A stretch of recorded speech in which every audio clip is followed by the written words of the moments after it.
by 6, now 7. Look at Country Paper run up the score. Country Paper is going to win it comfortably. Absaroka with a tour de force in the 7th race, wins it by 6. Never gave him a chance. The sisters are battling in the final furlong. I'm a Lucky Charm and Noma Tequila. I'm a Lucky Charm short lead, Noma Tequila. Ya vení. I forgot what it's called. ¿Le dejaste la comida a aquel? We got big races. Ey, mira, conseguimos 50 bolas ahí prestados, no, 30 traía yo, ¿verdad? Claro, no. Porque aquí no, la cagada, loco. Ganaron los caballos, pero como lo compramos I'll be here for a little while. Y'all make a move with him now. caballos a la I'll tell y'all when I'm leaving. no สบายดีปัจจุบันนี้ข้าพเจ้าก็อยู่แซมฮุสตันเรสพาร์คกับสนามม้าเนาะก็มื้อนี้เป็นมื้อเท็กซัสแชมเปี้ยนเดย์นี่ม้ากำลังสิออกไปหาเฟี้ยวเนาะไปหาเดินแข่ง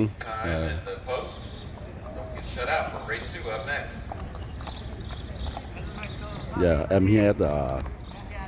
Sam Houston Race Park or race track, the horse track for Texas Champions Day. Yeah. Now they take the horse to the field now for the race. This is our second race.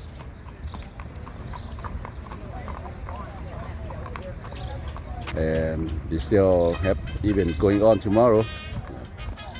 on the Texas Champions Day. Yeah.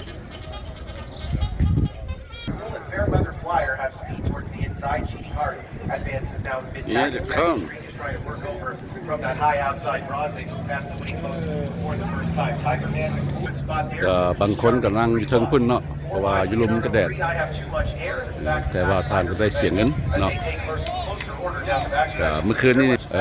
วันนี้ก็แดดออกมาแล้ว Tiger Man with ทานเสียงคนอยู่เทิงพุ่นเนาะ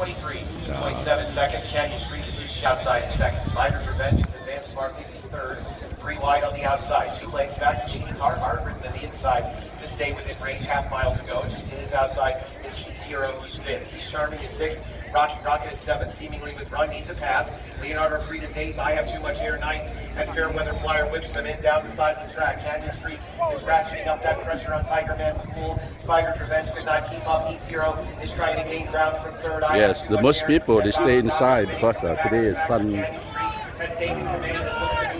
The sun come out different from last night. Last night is cold. And also we have the big screen over there too. Canyon Street is totally clear with a 5-lane lead in the final 7 yards. Canyon Street going to break the lead very easily. Tiger Man from Pool, hold on for a second, over Heat's Hero, and I have too much air. Rocky. Yep, they call Texas Champions Day. That was such the horses go there. คนนี่เจ้าก็มาอยู่นอกก็บ่หลายเพราะว่า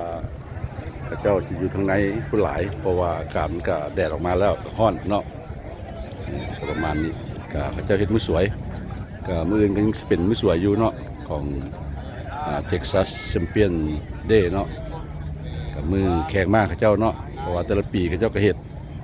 เนาะแต่ละปีเขาเจ้าจัดขึ้นเนาะก็สิเป็นแบบว่าทุกๆปีจะมีก็บ่ว่าอยู่รัฐใดเนาะแต่ว่ามีการแข่งมาทุกๆปีเจ้าก็สิจัดมื้อพิเศษเนาะแล้วคนก็สิมาหลายแต่ว่าการแข่งมานี่ก็สิมีเกือบทุกมื้อพุ่นล่ะเนาะคันบ่มีก็เจ้าก็มีแบบว่าถ่ายทั่วมาแต่รัฐอื่นเนาะแล้วก็คนก็มาลิ้นมาหัวแล้วก็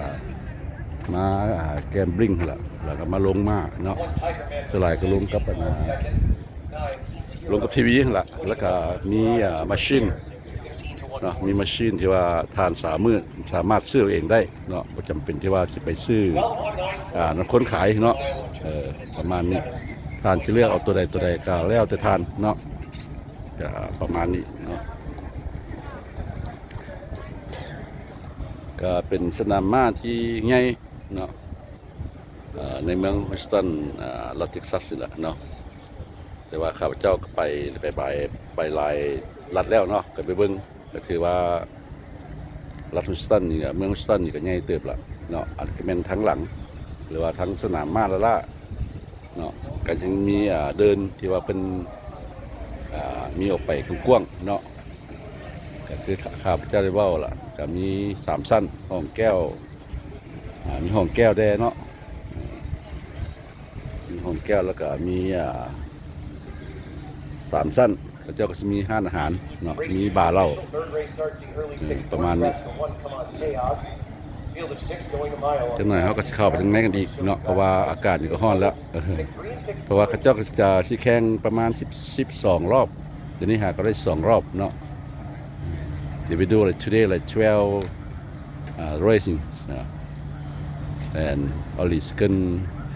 race right now total today is 12 racing One and only Shane the Bugler brings them on the track for race 5, scratch the 9, Chilean wind. now they lead the horse go to the gate Jockey on the board, run rate to point when นี่ the กำลังนำมาไปเข้าเกตแล้วเนาะพี่น้องเนาะ wind play showing that to try for Nearly Dublin 2-3 wagering. Listed as a minute, probably about 3 to 4 minutes.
Over there is a big screen, yeah. So you can watch on screen too, or you can stay inside and watch on the TV, or you can get on the boat and watch on the top there. เนาะท่านก็สามารถเบิ่งอยู่เทิงก็ได้เนาะพระเจ้าก็สิมี3ชั้นชั้นที่1ก็เป็นชั้นที่ว่าเบิ่งอยู่ลุมเนาะเบิ่งโทรทัศน์ชั้นที่2นี่ก็แม่นว่ามีกระจกแก้วท่านก็สามารถเบิ่งได้เนาะก็ได้เสียเงินเนาะแล้วมันนี่ก็ชั้น3นี่เป็นแบบครอบครัวเนาะพระเจ้าสิแบบครอบครัวก็จ่ายเงินแบบครอบครัวแบบกรุ๊ปเนาะก็มีทานอาหารอยู่ถึงหั่นแล้วทานก็สามารถ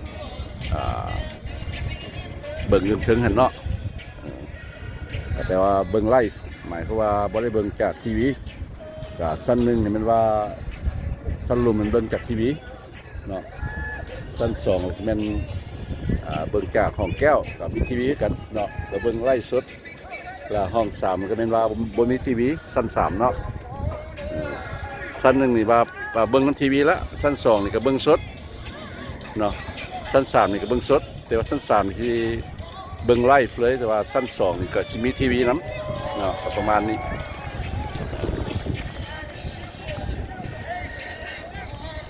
มันกว้างหลายพี่น้องเนาะกับพี่น้องก็เบิ่งเอาเนาะก็คนนี่ก็สิแม่นว่าอยู่กระแจกกระจายสลากก็อยู่ในพุ่นล่ะวันนี้ลมนี่ก็มาแล้วเนาะ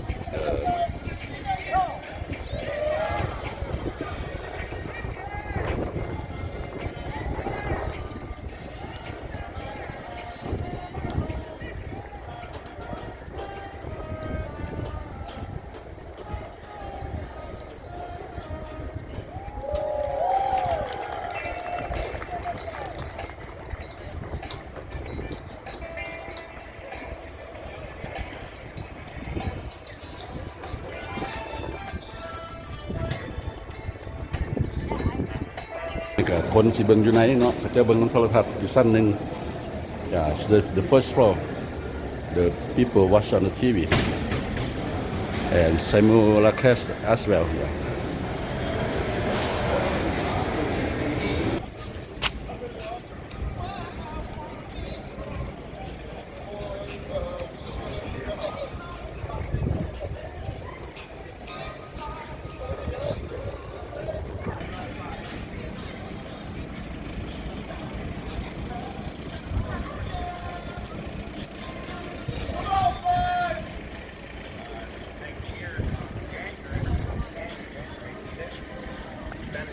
One minute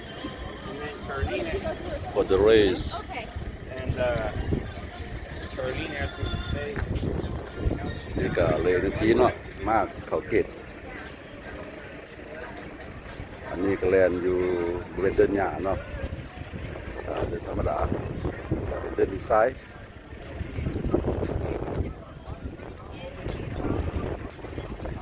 Race 7 field making its way to the starting gate. It's post time. You hear that? This post time เอาเวลาแล้วเนาะ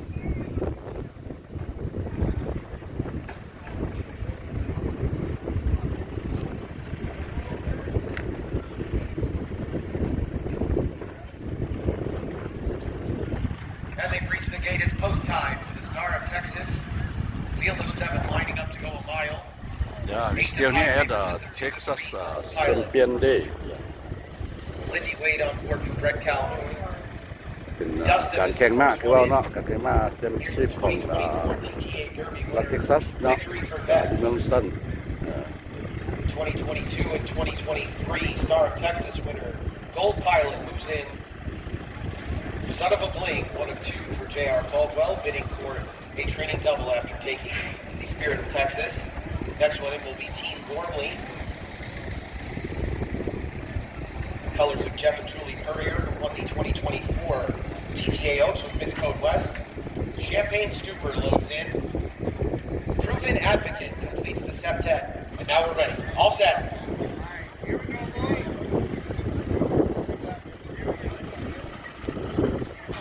And they're on their way in the Star of Texas. Gold Pilot was out poorly, but that's not really a surprise. Proven Advocate was not out well either. Son of a Bling was, and moves out to grab the early lead in the victory for Vets is well in front and rolling clear past the 16th pole. Victory for Vets with a 5-lane lead.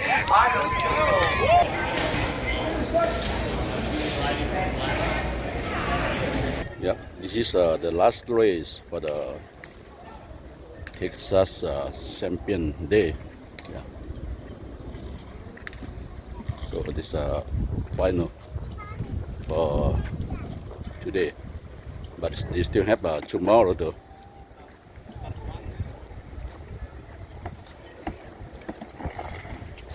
อันนี้ก็เป็นรอบสุดท้ายของมื้อนี้ของTexas Champion Day เนาะอากาศนี่ก็หนาวน้องเลยลมมาแห้งมาแห้งหลายคนนี้ก็เป็นรอบสุดท้ายเนาะผู้คนก็มาเบิ่ง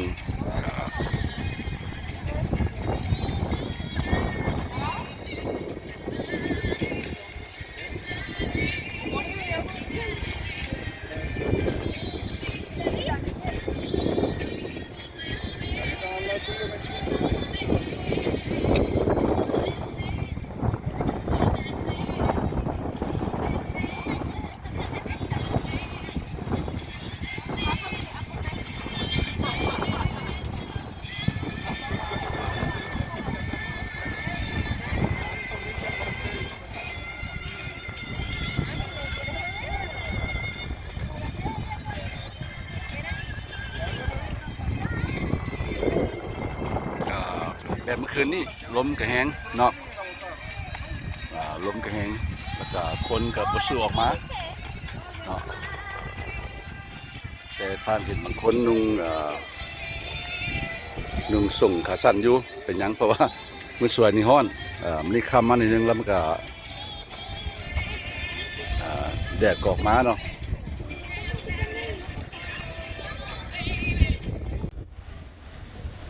เจ้าก็มีรถทหารมาโซ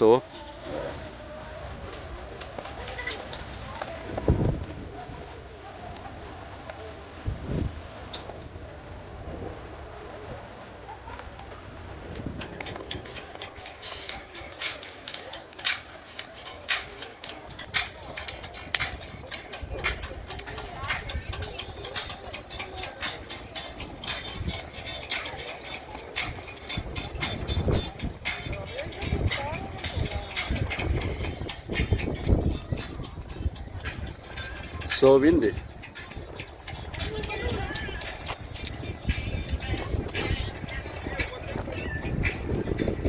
ที่หลายพี่น้องอยู่ประเทศสหรัฐอเมริกาเนี่ยเขาจะเห็นได้กันยังไงเนาะ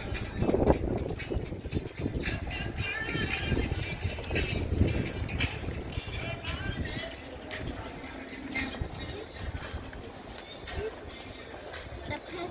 horse is not going to pet us.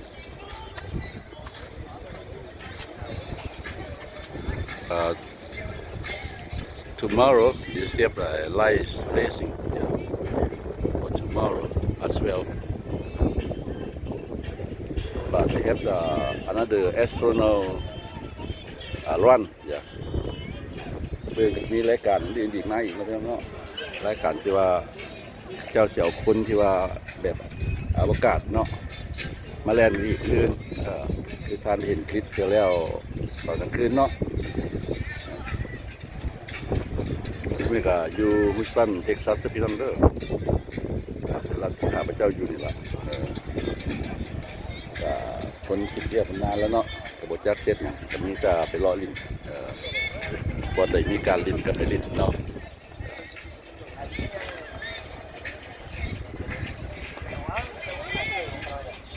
ใหญ่เป็นสนามที่ใหญ่ยิ่งใหญ่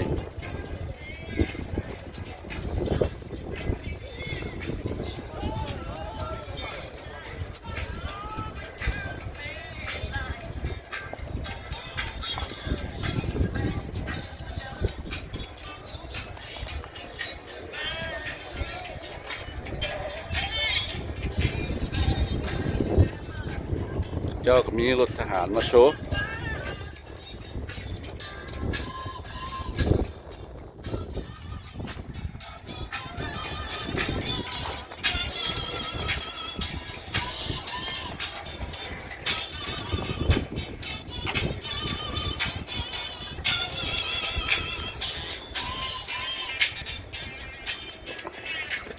กระเจ้าก็มีรายการนึงอีกเนาะกระเจ้าว่าเอโก้เนาะ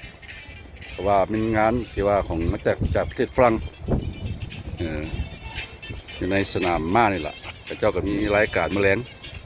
นี่คนก็เริ่มต้นมาแล้วรถก็เต็มแล้วเนาะ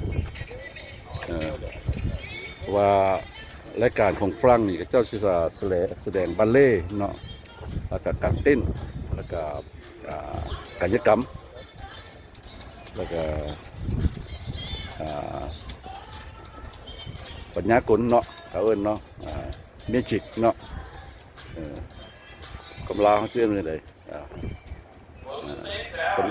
ปัญญากลเนาะประมาณนี้ถ้าบ่ผิดขออภัยด้วยพี่น้องเด้อบทแกล้งเนาะวิธีลิ้นกลหั่นนะลิ้นกลเนาะเมจิกเนาะเจ้าเฮ็ดเมจิกนำคันคำลาว่าปัญญากลบ่ปานนี้เนาะ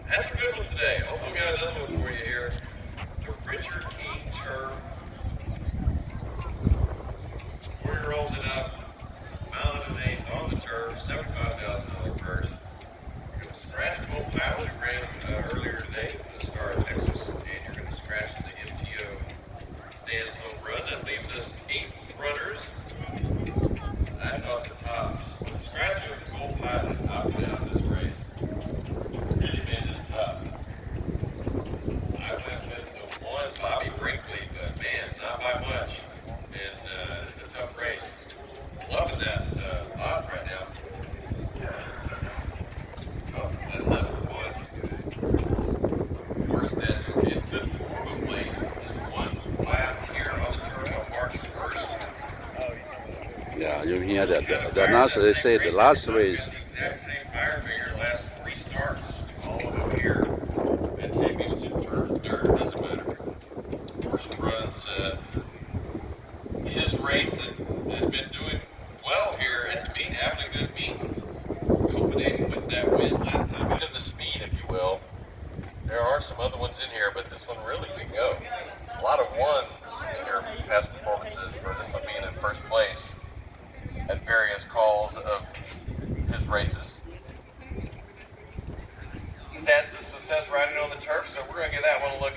พักคิงเนาะในขณะข้าพเจ้ารอท่าที่ว่าเขาเจ้าสิเอาม้าเนาะเข้าไปแข่งเรื่องเดินเจ้าก็สิผ่านทางนี้ไปเนาะ Alfredo Serrano Jr. gets the mount here for Stuart แต่ Elliott. สิเป็นบอลย่างของม้าเนาะแล้วก็ไปหาเดินพุ่นล่ะ Mindy Willis trained เจ้าก็บ่ได้ว่าจูง for เป็นโลเลแล้วพี่น้องเด้อ $780,000. Just amazing. เจ้าก็ย่าง 19 wins, 47 starts. เอาม้าย่างประจำนี้เนาะ Loves the แล้วก็มี Houston คนควบคุม Terp. 14 out of 17 in the money Come on, with 6 wins. I mean, รถ the นี่ accolades รถนี่ just ก็ยัง go เต็ม on. อยู่ข้างนอก That's เนาะ Texas bred. ก็คนหลายมื้อนี้ Even พอ if เป็ you น don't วันพัก have this one on เนาะ top of your picks, I think มาแล้ว I like Summer's Son. Big fan. Excuse me. I think it's time for me to go home. Nick and I agree. We're both on Bobby Brinkley. It's currently 8-1. That's encouraging. I think Summer's Son's going to take a lot of action. And while my heart's with that one, if I can get 8-1 on Bobby Brinkley, I'm thinking it was my top pick. Hope you've had a fun day out here at Texas Champions Day. We're glad you joined us. One more race to go. The Richard King Turf closes things out. 7 minutes. Good luck. การนี้เนาะเป็นรอบสุดท้ายในการแข่งขันม้ามื้อนี้เป็นการแข่งขันม้าที่ว่าไลฟ์เนาะแต่ว่าก็ยังมีsimulcast การถ่ายทอดมาแต่รัฐอื่นก็มีเนาะประมาณนี้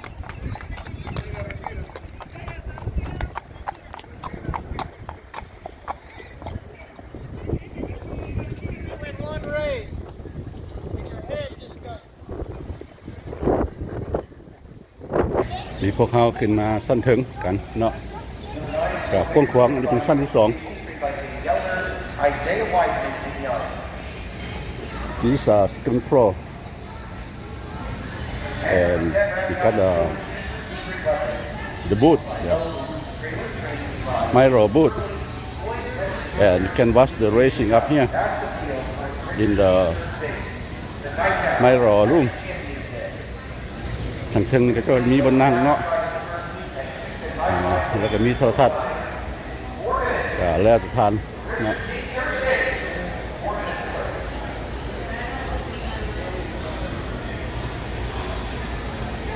ก็มีบาร์เหล้าแล้วก็มีบนนั่งเนาะถ้ามากับครอบครัวก็สั่งอาหารได้สั่งเครื่องดื่มได้เนาะ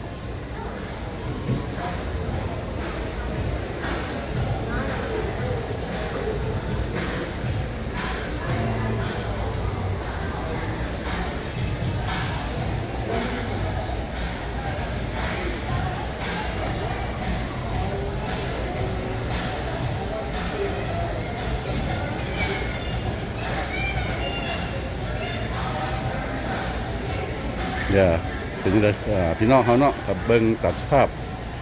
แต่ก็มันนั่งอยู่เทิงนี่เบิ่งว่าเบิ่งแต่ไลฟ์เขาเจ้าก็มีโทรทัศน์ให้เบิ่งอีกก็แล้วแต่ท่านเนาะแต่ว่าท่านเห็นโทรทัศน์เป็นทางไลฟ์ก็สั้น3นี่สิเป็นแบบว่าสั้นครอบครัวเนาะแล้วก็สั้น1หมายความว่าเขาเจ้าบ่เห็นไลฟ์เขาเจ้าสินั่งเบิ่งแต่อยู่ทีวีเนาะก็เพียงเท่านั้นเนาะ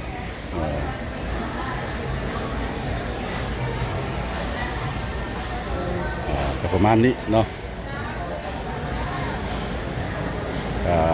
เพราะว่าเป็นรอบสุดท้ายบางคนก็ห่างเมื่อแล้วเพราะว่าแทร็กนี้มันใหญ่หลายเนาะใหญ่หลายคนก็อยู่คนละมุมละแจเนาะประมาณนี้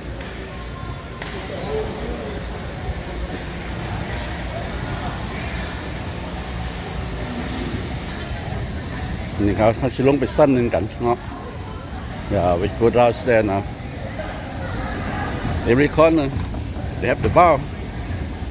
บาร์เหล้านี่อ้อมแอมเลยเนาะเดี๋ยวแจเลยก็มีเอาสิลงไปลุมกัน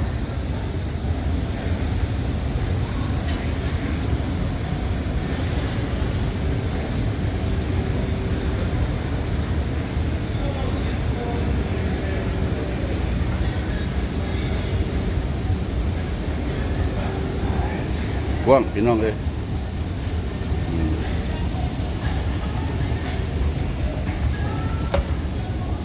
เศรษฐกิจก็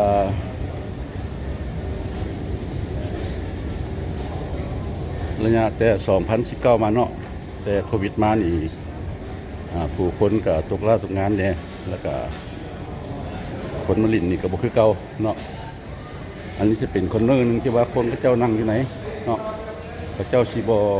ออกไปนอกเขาเจ้าเบิ่งนำโทรทัศน์เนาะ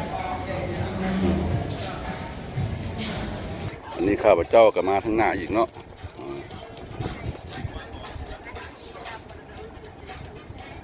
เพราะว่าจะเบิ่งเหมือน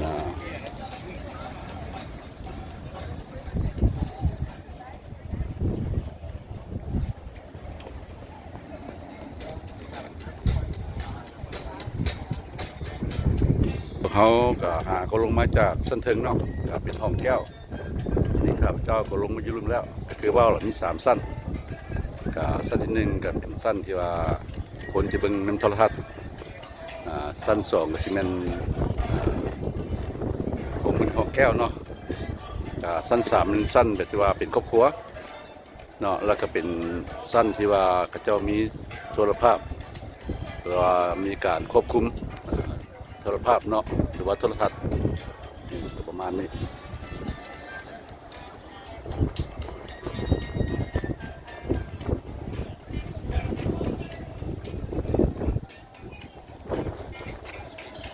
นี่ข้าพเจ้าก็ซุ่มทานเบิ่งเนาะก็ไก่เด้อพี่น้องเด้อไก่เพราะว่าเขาเจ้าสิเลียนอยู่เดินหญ้าคันอยู่เดินหญ้านี่เขาเจ้าสิมันอยู่ข้างในเนาะกันเดินข้างนอกที่เป็นเดินดินทรายทีนี้ก็เจ้ากำลังเอาคุ้มออกมาเข้าเกตเพื่อจะแล่นแข่งกันท่านเห็นเนาะก็ใกล้ฟรีเวย์ท่านเห็นรถแล่นอยู่เนาะ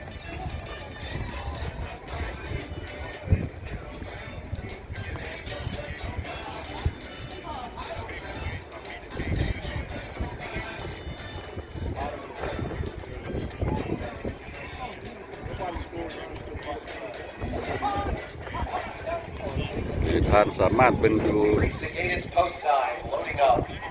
for the Richard King Turf Stakes. หรือว่าท่านสามารถเบิ่งอยู่บิ๊กสกรีนได้เนาะที่นี่เนาะเจ้าก็สิมีบิ๊กสกรีนใหญ่ให้เบิ่งเนาะ Waiting on Iberian Runner and Super Secret Weapon. Last of 12 on this Texas Champions Day. Big thank you to all of you who joined us. Come on back tomorrow. Sunday racing 9 on tap, first post 1 p.m. Tomorrow they still keep going, still happy event All set. because they do 3 days. And they're Last on night, their way today, to and Richard tomorrow. King Turf Stakes. Silence Doro was out well, so too Super Secret Weapon and Iberian Runner, who have speed down on the inside. Bobby Brinkley is in attendance of the pace and more victories advancing on the outside. They seem to be moving in a good clip coming out of the chute as they link up with the course proper. It's Silence Doro, who's in front of the length from Iberian Runner on the outside. More victory tracks the pace in third. Bobby Brinkley is off the inside in fourth, just to the inside of Super Secret Weapon. There too to the good of Sunlit Song, who's racing in sixth. Third in a great spot there. 2 lengths off the leader, 3 lengths back to Sunlit Song. Together with Bobby Brinkley. Bobby Brinkley is going to keep him locked in the 2 path. Then back in the pack, Super Secret Weapon. Rarotonga. 8 lengths front to back. They continue back to the after the 6 seconds. About a half mile to go. Silent victory on the outside, just waiting on the cue. Isaiah Wyatt, a length and a half to the good of Iberian Runner. Sunlit Song is going to see on the inside. Bobby Brinkley is in the clear, set to strike back to the back. Regal Turka, Super Secret Weapon, and Rarotonga. The cadence quickens around the turn. More victories grab command. Silence Doro is going to have to fight back. Bobby Brinkley is in behind in third, not gaining ground yet. Wide move Super Secret Weapon between horses. Regal Turka, Sunlit Song got stopped in traffic and he shuffled all the way back to 7th in the final furlong. More victory. Here's Regal Turka between horses with a crafty move. Super Secret Weapon on the outside. Farther back, Sunlit Song is underway, but time ticking away. His stablemates in front. Regal Turka got the jump with a beautiful ride by Deshaun Parker, and Regal Turka is going to roll home a 3-length winner of the Richard King Turf Stakes. Sunlit Song was up for second with a tough trip. Super Secret secret weapon was third, then silenced Doro Verita. That's final race. That's it. Yeah. So we having fun today. ประมาณนี้แหละคือว่าเราเป็นรอบสุดท้ายเนาะแต่ว่าคนก็ยัง enjoy อยู่เพราะว่าเขาเจ้ามีการถ่ายทอดมาจากรัฐอื่นที่เก่าเนาะจะมีการถ่ายทอดมาประมาณนี้แหละ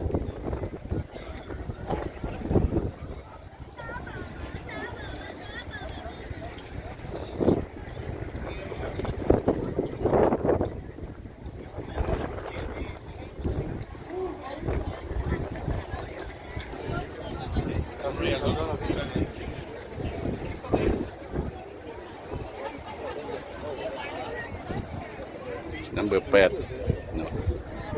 เป็นที่1 number 7ที่2เบอร์10ที่3เบอร์2ที่4เบอร์3ที่5เพราะว่าเขาเจ้าลิ้นนี่เขาจะลิ้นบ่ว่าลิ้นแต่มาตัวเดียวเขาเจ้าลิ้นแบบมา 4-5 ตัวก็มีเนาะ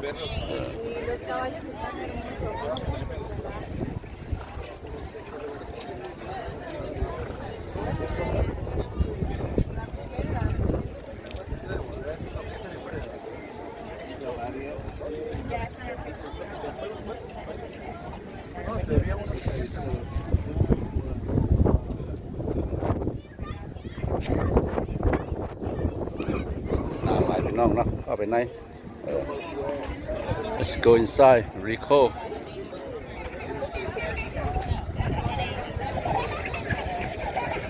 By Summerford. Owned and The managed winners. by Mr. John Will, trained by Mindy Willis. The winning jockey is Sean Parker. That's Sean's third win on the card.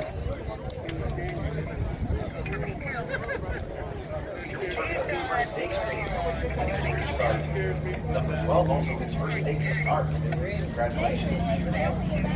Southern Eagle. Race 12 is official. Prices before the winner jockey 20, 87, 60, and 480 on the winner. 7 Sunlit Song, $4 and $3. 10 Super Secret Weapon, $4 to show. Before we go through the exotic prices, we're actually going to head down to the inner circle for the trophy presentation being made by Mr. Brian Pettigrew, Sam Houston Race Park Vice President and General Manager to the Connections of Regal Turca, John Wilson. ข้างนอกก็สิ้นสุดแต่ว่าอยู่ในนี่ก็ยังมีอยู่เนาะเขาเจ้าก็ยังแข่นเบิ่งน้ำโทรทัศน์เนาะก็มีเหล้ากินมีบาร์เหล้ากินเนาะประมาณนี้แหละอันนี้ก็เป็นส่วนหนึงอีกคือทานธนาคารนั่นแหละมันก็กว้างเนาะกว้างอีหลีใหญ่อีหลีเนี่ย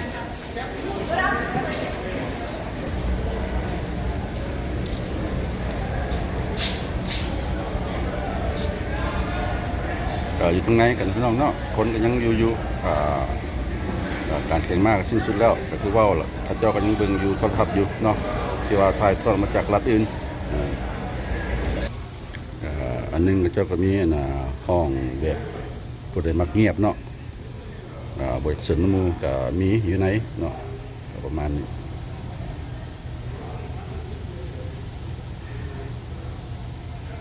กว้างใหญ่ไพศาลพี่น้องเด้อ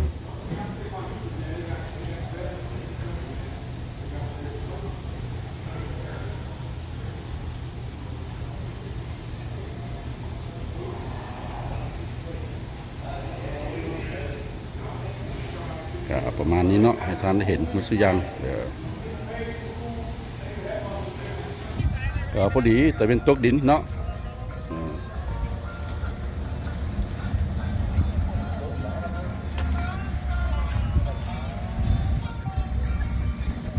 ก็กำลังกินเนื้อพี่น้องเด้อ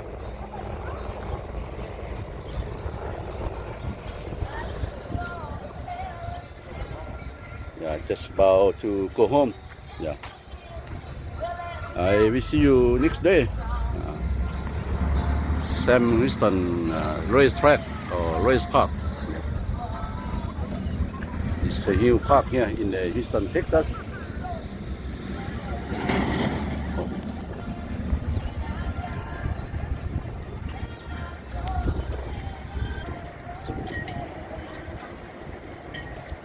ถ้าพระเจ้าทายป้ายให้เบิ่งเนาะกับความจริงเนาะก็ Welcome to Sam Houston Race Park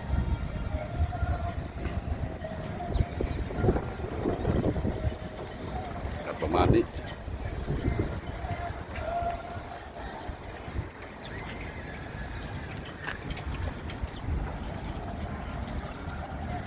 คนก็ยังหลายอยู่เพราะว่ายังเห็นรถอยู่เนาะ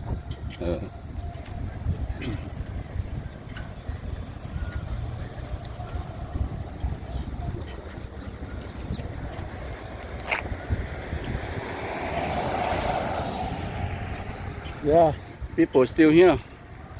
watching the simulcast เนาะคนก็ยังหลายเพราะว่าเขาเจ้าก็เบิ่งโทรทัศน์คือว่าหั่นล่ะแล้วก็ยังมีอีกรายการหนึงเนาะที่ว่าคนมาเบิ่งกลางคืนเดี๋ยวอันนี้สิมีรายการหนึงอีกอันนี้นี่ปี้จะเต็มเลยเนาะก็เป็นรายการที่ว่าการแสดงกิจกรรมเนาะแสดงบัลเล่ต์แสดงกลเนาะแสดงมิวสิกนะ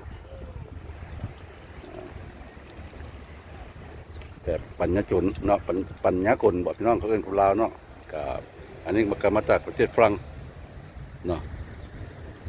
กับที่แม่เขาเจ้าก็สิเริ่มแสดงละเพราะว่าเป็นเมืองพักเนาะ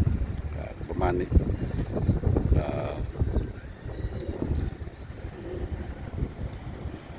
ข้าพเจ้าก็เคยจองละพี่แต่ว่าหมดอยู่เลยเนาะจองทันเพราะว่าข้าเจ้าต้องจองไว้ก่อนเป็นเดือน2 เดือนเพราะว่าข้าเจ้าฮู้ข่าวว่าคณะนิสิมานะได้มักบัลเล่ต์เนาะหรือมักกลเนาะการแสดงกลแล้วก็การเต้นบัลเล่ต์แล้วก็การยินศิลป์เนาะทุกสิ่งทุกอย่างเนาะประมาณนี้รถเป็นยังหลายแถวในพุ่นรถก็หลายเนาะจอดไปจอดมัน เพราะว่าเป็นคนละคณะคณะนั้นเจ้าสิเก็บเอาเงินเด้อเป็นเสียค่าพักกิ้งทางในแต่ว่าทางนอกนี่ของพวกแข่งม้าก็สิบ่ได้เสียเนาะก็บ่ได้เสียเงิน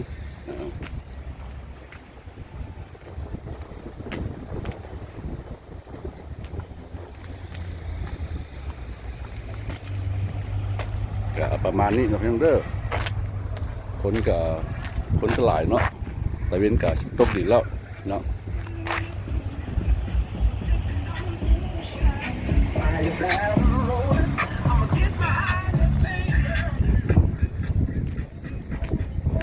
กว้างเนาะเมื่อนี้ข้าพเจ้าก็ขอปิดคลิปเนาะที่สนามม้าเมืองฮิวสตันเนาะกับมือของเท็กซัสแชมเปี้ยนเดย์เนาะก็ได้สิ้นสุดไปมื้อนี้นี้สืบต่อเนาะขอขอบใจที่เข้ามาเบิ่งก็อย่าลืมกดไลค์ให้เขาเห็นและกดติดตามพี่น้องเด้อ so may I close the clip for the Texas Champion Day for the horse racing at the Sam Houston Race Park. Thanks for watching. Don't forget to like, comment, and subscribe with bell, please. I see you next clip. I will see you next clip. Bye bye.